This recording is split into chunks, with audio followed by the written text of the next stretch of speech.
আজকের ভিডিওতে আমরা ক্লাস 10-এর ত্রিকোণমিতির একটা গুরুত্বপূর্ণ অঙ্ক করব।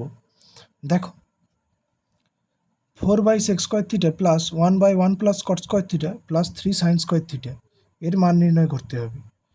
তাহলে দেখো আমরা জানি 1/sec² ইকুয়াল টু cos², তাহলে সেটা লিখেছি। তারপর দেখো আবার আমরা জানি cosec² মাইনাস cot² সমান 1, তাহলে ওখান থেকে লিখতে পারো cosec² সমান 1 প্লাস cot²।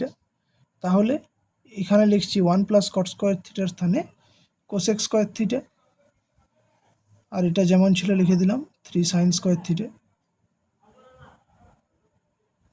এরপর দেখো 4 cos² যেমন আছে লিখলাম।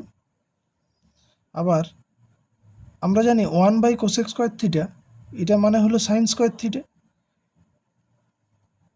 Plus 3 sin²।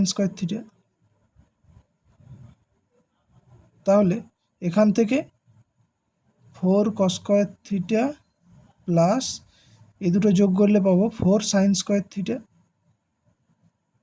তাহলে 4 কমন নিচ্ছি, cos²